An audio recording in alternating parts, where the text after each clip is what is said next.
ভূমিধসে স্তব্ধ শিলচর ইম্ফল সড়ক। ভূমিধসে স্তব্ধ শিলচর ইম্ফল সড়ক। আটকা পড়েছে শত শত যানবাহন। যান চলাচল সম্পূর্ণ বন্ধ হয়ে পড়েছে সড়কে। প্রবল বৃষ্টিতে লক্ষ্মীপুরের বজরুং পাহাড়ি এলাকায় ধস পড়েছে গতকাল সকালে।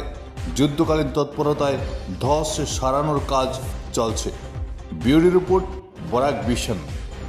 আমি এখন জিরিঘাট যাওয়ার পক্ষে আসছিলাম। তো এই যে জিরিঘাট ইম্ফল রোডের ২৭ নম্বর যেটা জাতীয় সড়ক, এটা সম্পূর্ণভাবে বন্ধ। প্রায় হাজার হাজার গাড়ি ওই পারে এই পারে মিলিয়া আসে। গত রাত্রে বিশাল বৃষ্টির বর্ষণে মুষল বৃষ্টিতে এই ধস নামে। আর এই ধসটা বহুত বড় ধরনের একটা ধস নেমেছে, যেটা এটা ক্লিয়ার হতে প্রায় এটা বিকাল অবধি লাগে যাবে। যেটা আমরা দেখছি এখন জিসিবি কাজ করছে, প্রশাসন এখানে আছে, সবাইকে সুন্দরভাবে ব্যবস্থা দিয়েছে। কিন্তু এই ধসটা হয়তো আপনি দেখবেন ভিডিওর মারফতে, বহুত বড় বিশাল ধরনের যেটা ধস, এটা আমাদের আগামী দিনের জন্য খুব একটা সমস্যা হতে পারে।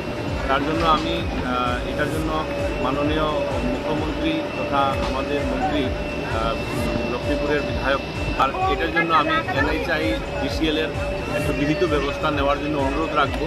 কারণ এই রাস্তাটা ইম্ফল থেকে শিলচর যাওয়ার একটাই রাস্তা, যে রাস্তাটা বহুত দরকারি আমার বিজনেস যাতায়াতের জন্য, বা এই অন্য স্টেট থেকে এই স্টেটে আসার একটাই পথ।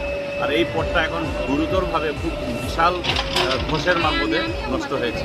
তাই আমরা অনুরোধ রাখবো সবার কাছে যে এটা একটু নজর দেওয়ার জন্য।